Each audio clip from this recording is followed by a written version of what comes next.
നമസ്കാരം, മലയാളി വാർത്തയിലേക്ക് സ്വാഗതം. വജ്രായുധം കയ്യിൽ കിട്ടി. സർവകലാശാലകളിൽ ഇനി ഗവർണറുടെ അടാറ് നീക്കം. സർവകലാശാലകളിൽ ഗവർണറുടെ അധികാരങ്ങൾ ഇല്ലാതാക്കുന്ന ബില്ലുകൾ രാഷ്ട്രപതി തടഞ്ഞുവെച്ചതോടെ ഗവർണർ ആരിഫ് മുഹമ്മദ് ഖാന് വൈസ് ചാൻസലർ നിയമനത്തിനുള്ള നടപടികളുമായി ഇനി മുന്നോട്ടു പോകാം. സെർച്ച് കമ്മിറ്റിയിലേക്ക് പ്രതിനിധിയെ സർവകലാശാലകൾ നൽകിയില്ലെങ്കിൽ സ്വന്തം നിലയ്ക്ക് നിയമനം നടത്താനുള്ള നടപടികൾ സ്വീകരിക്കാൻ ഗവർണർക്ക് കഴിയും. സാങ്കേതിക സർവകലാശാല, കേരള സർവകലാശാല, കാർഷിക സർവകലാശാല എന്നിവിടങ്ങളിൽ സെർച്ച് കമ്മിറ്റി പ്രതിനിധിയെ ശുപാർശ ചെയ്യുന്നതിനെതിരെ സെനറ്റ് പ്രമേയം പാസാക്കിയിരുന്നു. ഈ പ്രമേയങ്ങളും അസാധുവാകും. സർവകലാശാലകളുടെ VC സ്ഥാനത്ത് നിന്ന് ഗവർണറെ ഒഴിവാക്കാനും VC നിയമനത്തിനായുള്ള സെർച്ച് കമ്മിറ്റിയിൽ 3 പകരം 5 അംഗങ്ങളെ ഉൾപ്പെടുത്തി ഗവർണറുടെ അധികാരം ഇല്ലാതാക്കാനും യൂണിവേഴ്സിറ്റികളുടെ ട്രൈബ്യൂണലിൽ സർവീസിലുള്ള ജഡ്ജിക്ക് പകരം വിരമിച്ച ജഡ്ജിയെ നിയമിച്ച് ഗവർണറുടെ തീരുമാനങ്ങളിൽ ഇടപെടാനുള്ള ബില്ലുകളാണ് രാഷ്ട്രപതി തടഞ്ഞുവെച്ചിരിക്കുന്നത്.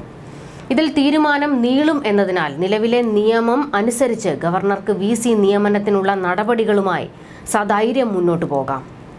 കേരള, KTU, കുസാറ്റ്, MG, കണ്ണൂർ, മലയാളം, കാർഷിക, ഫിഷറീസ് നിയമ സർവകലാശാലകളിൽ VCമാരില്ല.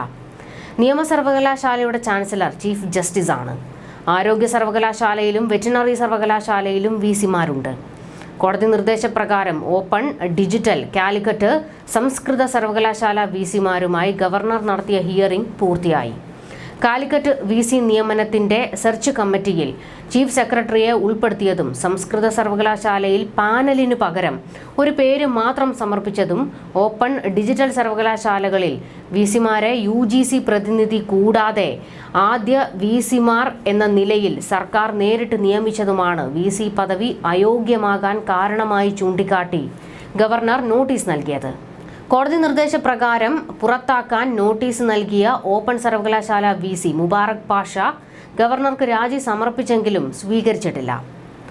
4 VCമാരും അയോഗ്യരാണെന്നാണ് ഹിയറിംഗിന് ശേഷമുള്ള ഗവർണറുടെ നിലപാട്. ചട്ടങ്ങൾ പാലിക്കാതെ നിയമിച്ച VCമാർ അയോഗ്യരാണെന്നാണ് UGCയുടെയും നിലപാട്. ഇക്കാര്യത്തിൽ ഗവർണർ ഉടനെ തീരുമാനമെടുക്കും. അതിനുശേഷം VC നിയമനവുമായി മുന്നോട്ടു പോകും. ഡിജിറ്റൽ സർവകലാശാലയുടെ VC നേരിട്ട് ഹിയറിംഗിന് ഹാജരായി. കാലിക്കറ്റ് VCയുടെ അഭിഭാഷകനും നേരിട്ട് ഹാജരായി.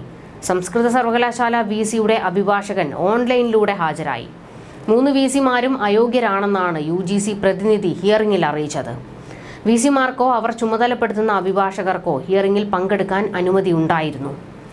നിയമസഭ പാസാക്കിയ നിയമം അനുസരിച്ചാണ് ഗവർണർ സർവകലാശാലകളുടെ ചാൻസലർ ആയതെന്നും നിയമത്തിൽ ഭേദഗതി വരുത്താൻ നിയമസഭയ്ക്ക് അധികാരമുണ്ടെന്നും സർക്കാർ വാദിക്കുന്നു. എന്തായാലും ലോകായുക്ത ബില്ലിൽ രാഷ്ട്രപതി ഒപ്പുവെച്ചതോടെ വലിയ ആശ്വാസത്തിലായിരുന്നു പിണറായി സർക്കാർ. എന്നാൽ തൊട്ടു പിന്നാലെയാണ് വലിയൊരു അടികൂടി കിട്ടിയിരിക്കുന്നത്. അതായത് സർവകലാശാലകളിൽ നിന്ന് ഗവർണറുടെ അധികാരം ഒഴിവാക്കുന്നതിനുള്ള ബില്ലിൽ രാഷ്ട്രപതി ഒരു നടപടിയും സ്വീകരിച്ചിട്ടില്ല. അതായത് അത് തടഞ്ഞു വെച്ചിരിക്കുകയാണ്. ഇതിൽ കൂടി കൃത്യമായി അല്ലെങ്കിൽ ഇതിൽ കൂടി രാഷ്ട്രപതി ഒപ്പുവെച്ചെങ്കിൽ മാത്രമേ CPMന് ഒന്ന് ശ്വാസം വിടാൻ കഴിയുകയുള്ളൂ. കാരണം സർവകലാശാലകളിൽ CPMന്റെ അപ്രമാദിത്വം ഒരു തരത്തിലും അനുവദിക്കാൻ ആരിഫ് ഖാൻ തയ്യാറല്ല. ഇതിന്റെ പേരിലാണ് സംസ്ഥാനത്ത് സർക്കാരും CPMും ഗവർണറുമായി വലിയ യുദ്ധം നടക്കുന്നത്. SFI ഗവർണറെ വഴിയിൽ തടഞ്ഞതും പോരിനിറങ്ങിയതുമെല്ലാം ഈ വിഷയത്തിലാണ്.